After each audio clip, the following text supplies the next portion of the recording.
红衣姑娘没有吃粥就走了，四少爷又不想自己忙活的劳动成果被浪费掉，才会请2位少爷过来吃宵夜，怕白粥配酸菜炒小菜太对不起2位少爷。4少才又煎了鸡蛋韭菜饼，就是这样的宵夜也太清淡了点儿。不过宵夜还是不要吃得太好，吃得太好，接下来要花几天来好好锻炼。以往4少爷都不吃宵夜的，怕长胖。2位少爷进去吧，我也下班了。等会儿2位少爷回家自己开门就行，我没有上锁的。要是2位少爷在这里留宿也无妨。客房天天都打扫得很干净的，生活用品也都有新的。林叔说着让2位少爷进屋，他自己赶紧溜了。4哥，我来了。2哥，做了什么好吃的？我怎么闻到的是酸菜味道？还有米香，不过是粥的米香味。战宇说战为饭，难道没有米香吗？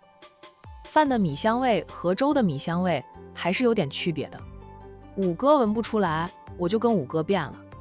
兄弟俩进屋后径直就进了厨房。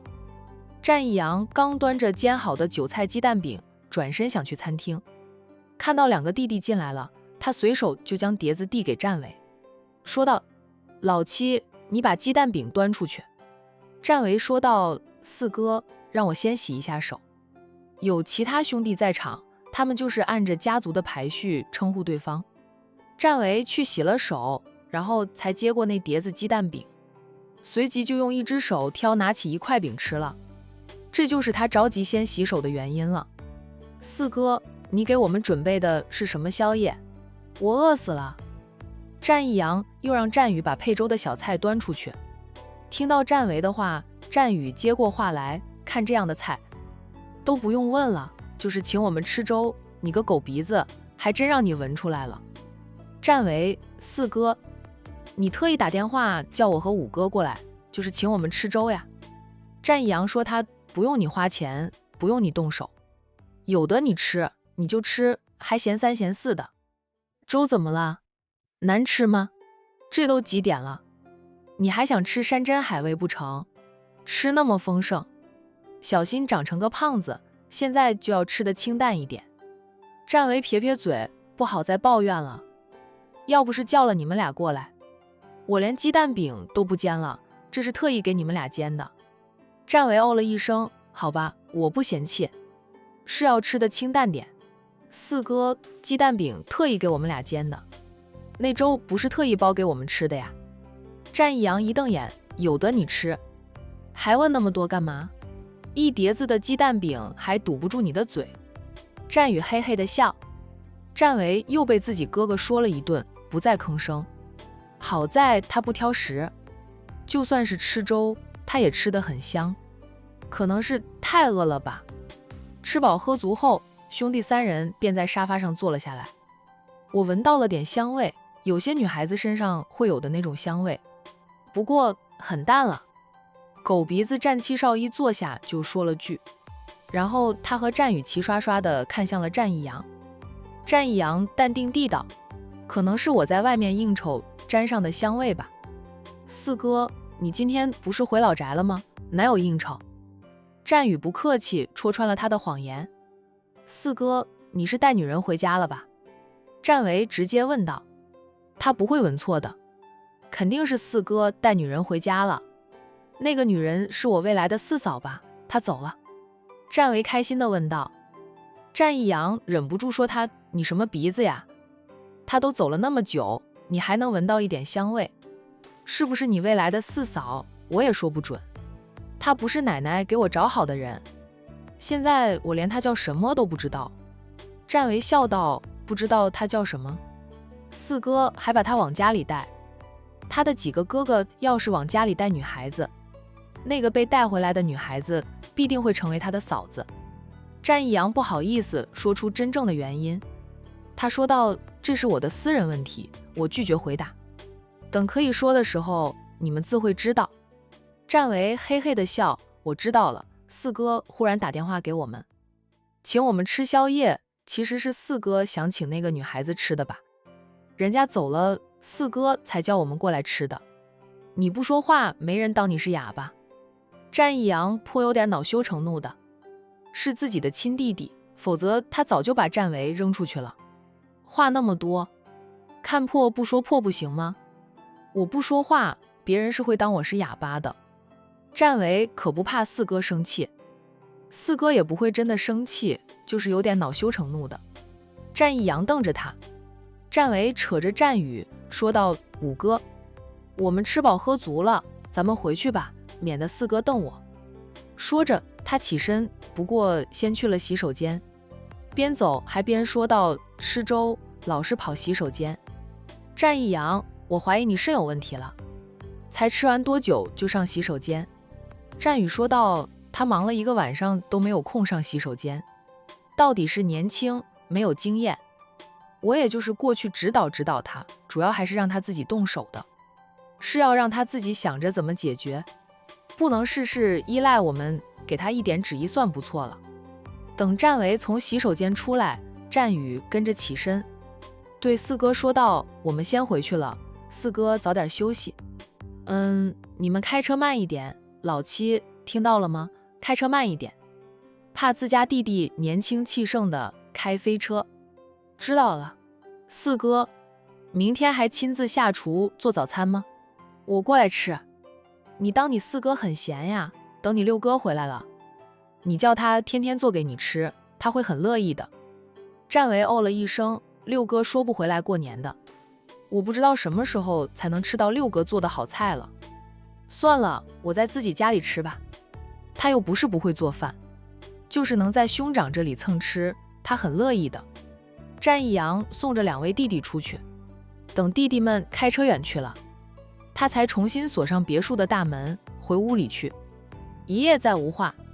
隔天清晨下雨了，冬天下雨更冷。管城这几天是不算冷，不过下了雨，也会让人觉得冷上几分。天气预报又说这2天新的冷空气南下，气温再次下降，现在下雨就是降温的开始。海童是老时间醒来，生活习惯如此。老婆，你再睡会儿，今天我送洋洋去幼儿园吧。战印舍不得老婆早起送外甥，只要是下着雨，气温一点点降下来，他想让爱妻多睡会儿。正想起来的海童又躺回了床上，扯高了被子，说道：“还是被窝暖和。那行，你送洋洋去吧，我多睡会儿。你去隔壁叫他起来，帮他穿上外套。”好。战印在他的脸上亲了亲，我去叫洋洋起床。海童回亲他一下，又嗯了一声。很快，战印就换好衣服，离开了房间，去了隔壁的房间。洋洋还没有醒，小家伙睡得香甜。战印刚走到床边，就听到洋洋的笑声。他以为洋洋醒了，说道：“洋洋起床了。”结果洋洋只是做梦，不知道他梦见了什么，笑得那么开心。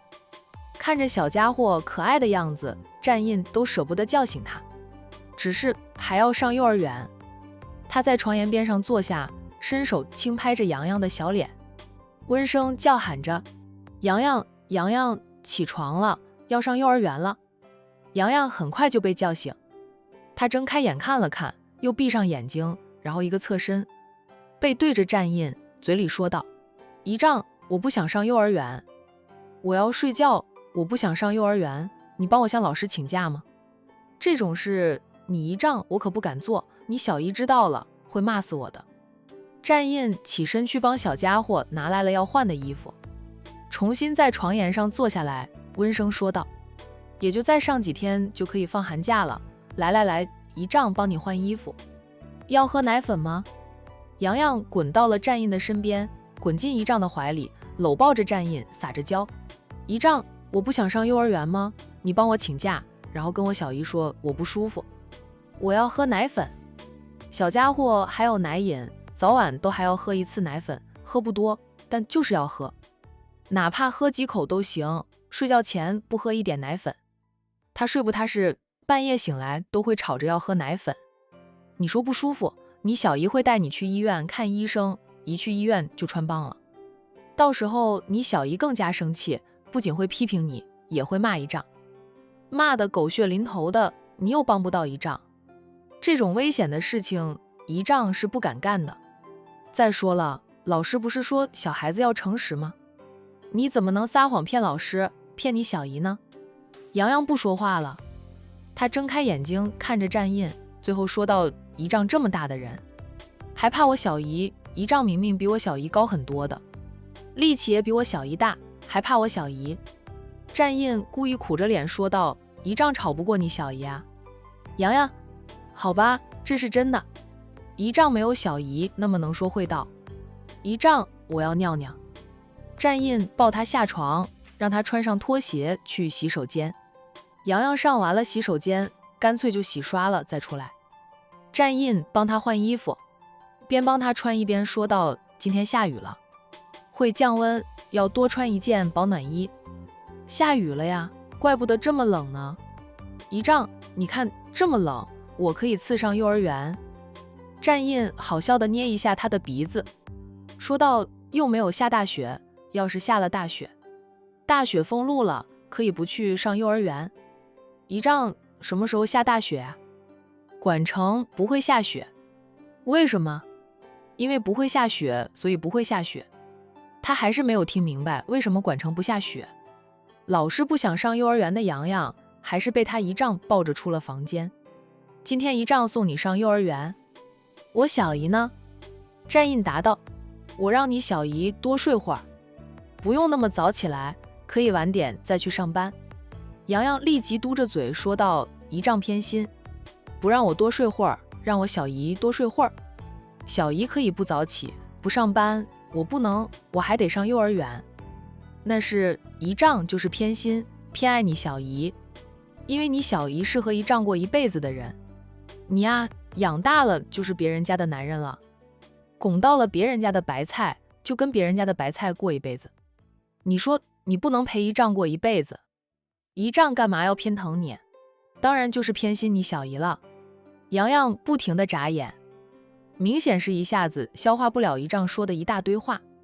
在他面前，姨丈似乎也是能说会道呀，怎么到了小姨面前，姨丈就不会说了呢？总是说不过他小姨呢。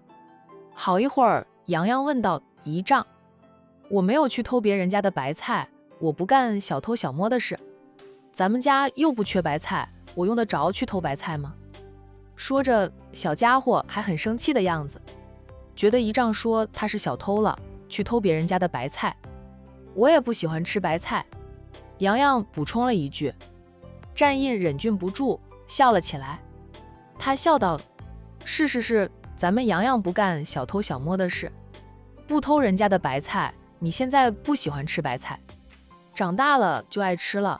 姨丈以前也不吃白菜，现在最爱吃的就是你小姨这颗白菜了。我小姨不是白菜。洋洋板着脸反驳，他无法将他漂亮的小姨和白菜重叠在一起。白菜是他讨厌吃的，怎么可能是他最喜欢的小姨呢？姨丈说的话好奇怪。等他下午放学回来，他要告诉小姨去。战印哈哈的笑：你小姨就是姨丈的白菜，此白菜非那白菜，你现在不懂的，等长大了就懂了。洋洋不服气地反驳道：我懂，我现在都懂。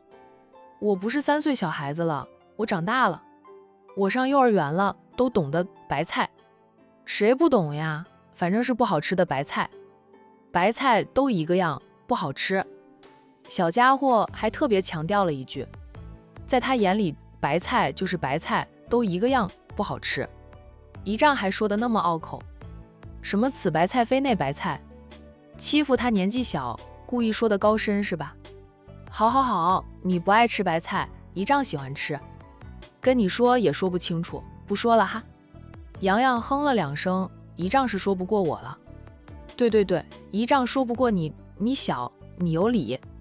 战印不想和这个较真的，又还不懂事的小娃娃争论下去，怕小家伙争不赢，哭鼻子。洋洋吃了点简单的早餐，就背着小书包被他姨丈牵着出去了。雨还没有停，一出主屋，小家伙就抖了一下，说道：姨丈，今天还真的冷，才开始降温呢。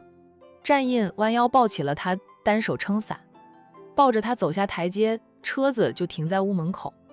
你不是见过雪，还打过雪仗呢，这点冷，你抖什么呀？洋洋，我去我妈妈那边的时候，小姨给我带去的衣服好厚好厚的，姨丈今天帮我穿的衣服没有那么厚。司机已经开着车门等着了。战印把洋洋塞进车内，他收起了雨伞，才跟着上车。姨丈看过手机上的天气预报了，今天的气温还不会太低，给你多穿一件保暖衣就行了。北方的冬天有暖气，南方人过冬天就靠一身正气硬杠的了。太冷的时候屋里也会开暖气，不过现在还有10几度的气温，实在没有必要开暖气。彤彤也不喜欢开暖气，他不仅不喜欢开暖气，还喜欢开着窗呢，说要通风透气，关着门窗太闷。偶尔气温跌到几度，也就开一阵子暖气，他就会关掉。还说他们刚结婚那会儿再冷，他都不开暖气的。战印都不好意思说自己那时候就是故意的，故意不开暖气，让他觉得冷就往他怀里钻。那会儿每天早上醒来，他心爱的人儿都会在他的怀里，他总是睡到半夜就会自动往他的怀里钻。哈哈，他就喜欢他主动往他怀里钻。姨丈，你抱着我吗？姨丈的怀抱很暖。洋洋也不等战印答应，就往他的怀里钻去。战印宠溺地抱住他，笑道：好，姨丈抱。帮着大姨姐带这个娃，他也积累到带娃经验，以后可以成为一名合格的奶爸。他和彤彤的爱情结晶，他要亲自带着，那样宝宝跟他这个爸爸的感情才会好。可不能像周红林那样，洋洋跟他亲爸的感情就不深，那是因为周红林没有照顾过洋洋。现在嘛，洋洋的心都偏向了陆东明。姨丈，我弟弟出生后，你还抱我吗？洋洋问着。车子开动了，战印揉了揉他的头顶，笑道：弟弟出生后，你都有长大1岁了，还需要姨丈抱吗？姨丈的力气很大的，能一边手抱着弟弟，一边手抱着你。洋洋想了想后说道：弟弟出生了，我就长大了，那我不要姨丈抱了。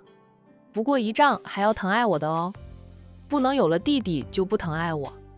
可以说现在的洋洋是从战印和陆东明这里得到的父爱，他们不是他的爸爸，却给了他父亲般的关怀及疼爱。不会，姨丈会一直疼爱着洋洋的。战印承诺着，你小姨也是。他又问洋洋，是不是有人在你面前说什么了？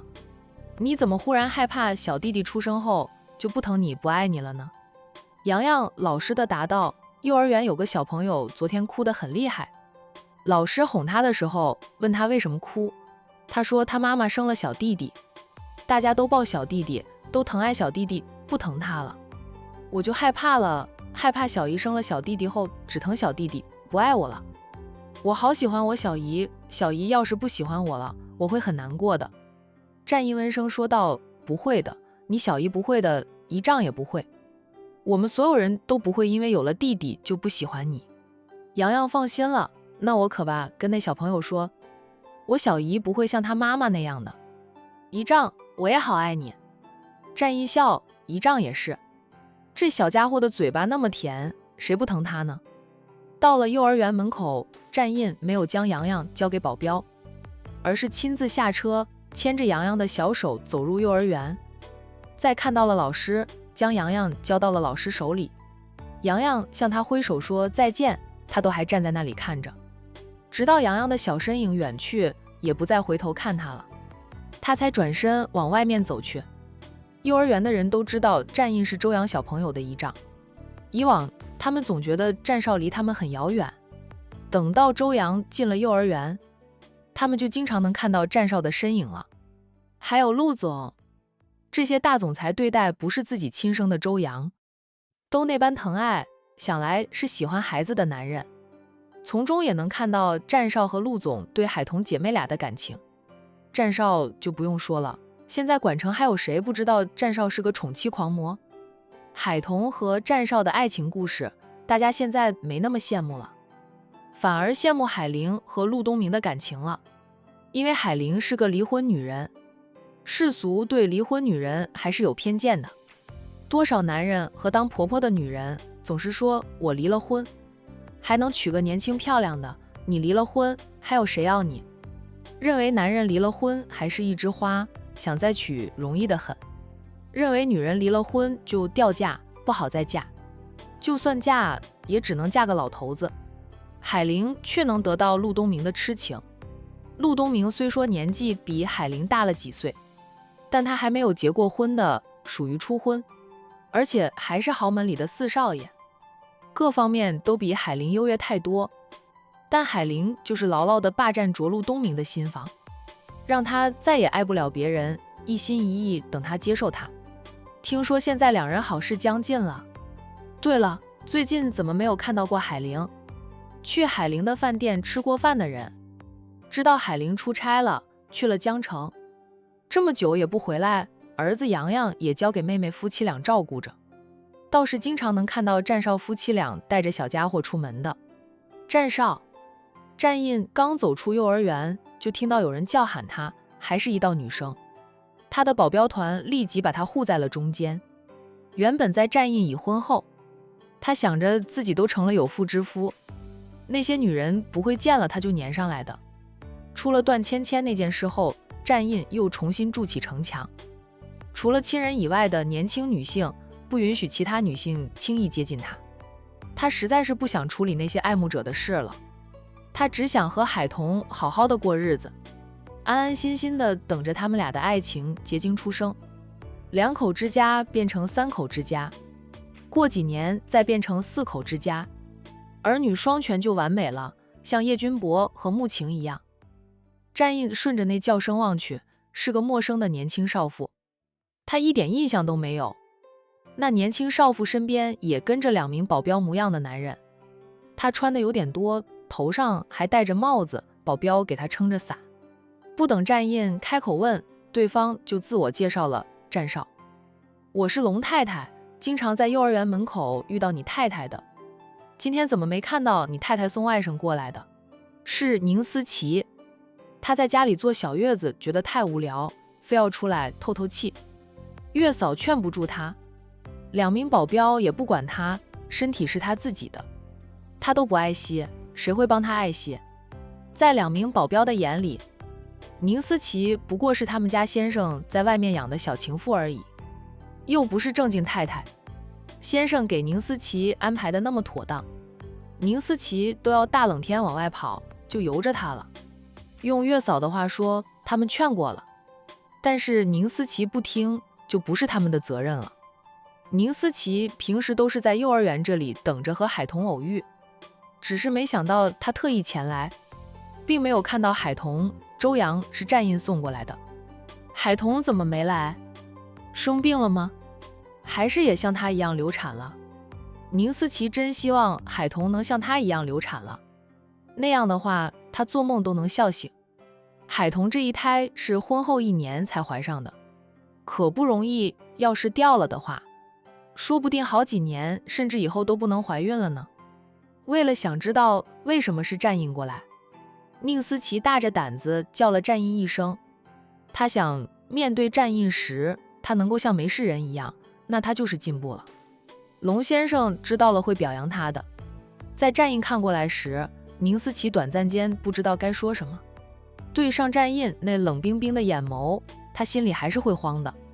宁思琪说话呀，不说话就显得你心虚害怕了。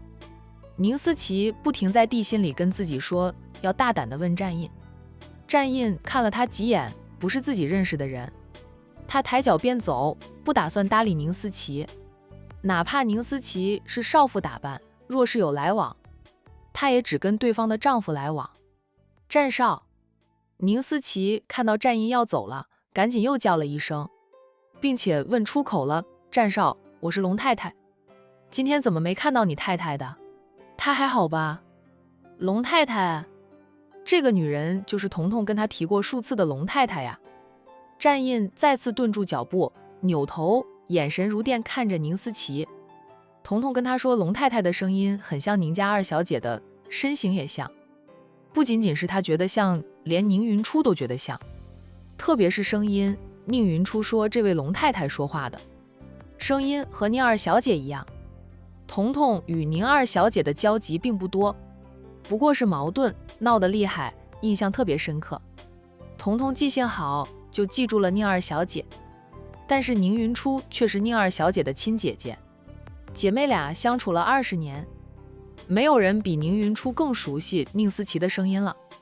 妯娌俩都怀疑龙太太和宁思琪有关，主要是龙太太年纪太轻，只是他们现在还没有证据证明龙太太就是宁思琪。龙太太对彤彤和宁云初的态度都很友好，如果是宁思琪的话，不可能这般友好。宁思琪做梦都想破坏宁云初如今的生活呢，但也不排除其中藏着他们不知道的秘密及阴谋。谢谢龙太太的关心，我家彤彤很好。那她今天怎么不送她外甥上学的？战印冷声说道，今天下雨又降温了，我让我老婆多睡会儿不行吗？有规定一定要她送洋洋上学。宁思琪哑口无言。我听我家彤彤说过，龙太太每天都接送小姑子上幼儿园。这种天气，你的婆家还要你送你小姑子上幼儿园？他们一点都不心疼你。说着，战印扭头便走，不想再搭理宁思琪。要不是提到了海童，他都不想说话。虽然他的身份是假的，并不是真的龙太太，也没有小叔子和小姑子读书，但是战印的话又让他忍不住和海童比较。嫉妒海童真好命。战印是什么身份呀？以前的战印怎么可能会做这种事情？他的工作那么忙，时间多么的宝贵，哪里会浪费在这种生活琐事上？也无需他花心思管这种小事，随便安排一名保镖或者司机送周洋上幼儿园就可以的了。但是现在的战印却亲自接送周洋，好像他结了婚后，他的时间充足了，他的工作没那么忙了，变得不再高高在上，而是染上了凡尘的烟火气。改变他的是海童，因为他爱海童，所以他愿意为了海童放下身段，什么都乐意为海童分担。宠妻狂魔一点都不假。战印上了车，很快他的车队便离开了幼儿园。宁思琪紧紧地捏着手上的精致钱包，因为嫉妒让他的面容都有点扭曲了。太太，雨势大了，我们赶紧走吧。海童没来，宁思琪就没有必要在这里等着偶遇了。2名保镖便提醒着宁思琪离开，也是不想让人留意到宁思琪的面容都扭曲了。保镖出声了，宁思琪从嫉妒里拉回了神魂，他赶紧调整自己的情绪，让自己变回那个高贵淡雅的龙太太。好。宁思琪深吸几口气，轻轻地应了声，便向他出门坐的那辆豪车走去。其实现在他的物质生活也和海童同一个层次了，但是他不开心，因为他只是龙先生的棋子，被利用着还要陪睡，怀孕了还不能生下来。海童却是正儿八经的战家大少奶奶，是战印的合法原配妻子。战印爱她如命，宠她在心尖上，因为爱她，对她的姐姐、外甥都特别好，真正做到了爱屋及乌。人家可以光明正大的，宁思琪却不可以。真正的龙太太若是知道她的存在，跑过来闹一回，她都不知道自己会不会被原配撕了。很害怕原配撕小三的戏码有一天在自己身上出现，她唯有不停地存钱，将自己从龙先生这里得到的好处都存起来，那些钱财才让他心稍安。以后他与龙先生没有用处了，甩了他，至少他有钱了，有了钱再换一个地方生活，重新开始，他也能嫁个不错的男人，好好的过完下半生的。太太看到战少还是有点害怕。上车后，一名保镖冷冷地说了句话，宁思琪有点火大，但还是忍住了。他说道，已经好很多了，至少敢和他打招呼。上次看到战少的时候，我还会发抖，都不敢直视他，更不敢和他说话。这一次他不敢叫住了战印，还和战印说了话，表现得不算十分镇定，但也有8分的镇定了。这不是进步。短短的1个多月，他有这样的变化还不行吗？要知道以前他是听到战印的名字都会抖上3抖的。那名保镖不说话了。以后你们不要老是要求我这样那样的，我需要时间来学习的，特别是最近半个月。你们家先生都说了，这半个月是我休息的假期。我刚为你们先生打掉了我的孩子。宁思琪板着脸说道。她是第1次怀孕，又是刚发现怀孕就打掉了，对那个孩子是没有什么感情。可是她身体受到创伤却是事实。流产那天的痛苦，她长这么大都没有受过。让她受这样的苦是龙先生。那名保镖淡冷的道：少爷已经能接管先生的事业，不出意外，他就是先生的接班人。有了接班人，先生不会再想要孩子的，除非你能让先生很满意，真的对你有了感情，可能会给你一个孩子，有伴过后半生。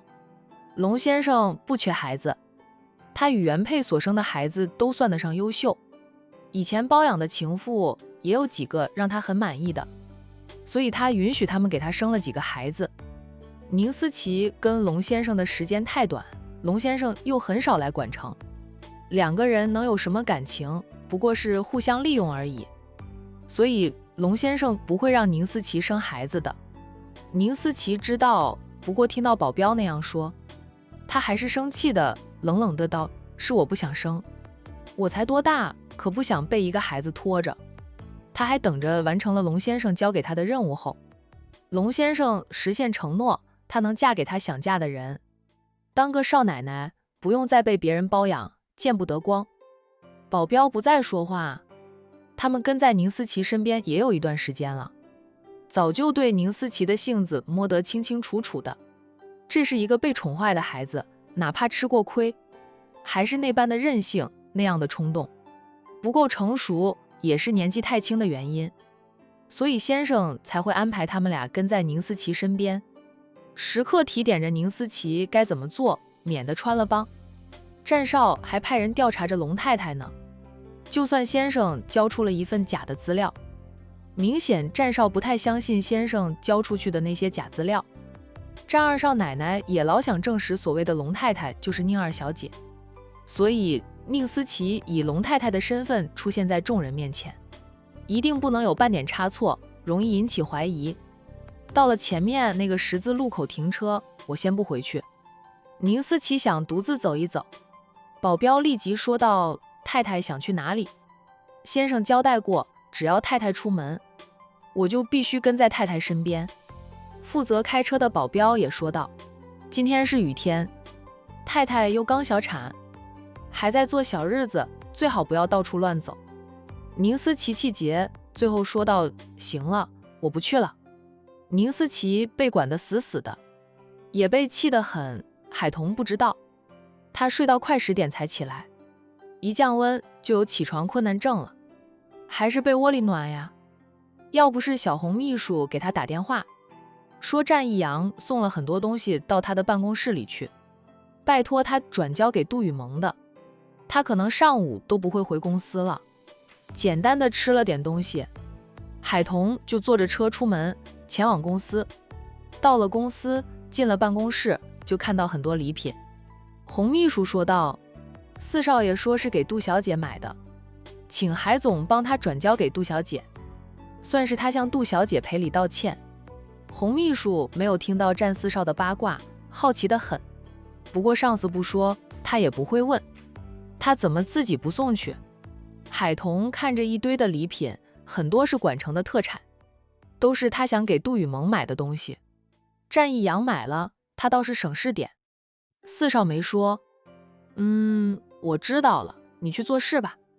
海童走向办公桌，并从包里拿出了手机，打电话给战一阳。战一阳很快接听了他的电话，在电话里，战一阳又是一番请求。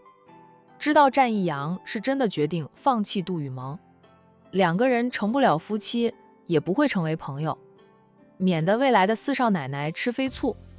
但是战一阳确实撩过杜雨萌，在杜雨萌喜欢他了，他却抽身离去，是对不起杜雨萌的，他才会买了点礼品，借海童之手送给杜雨萌，是想让自己好过一点。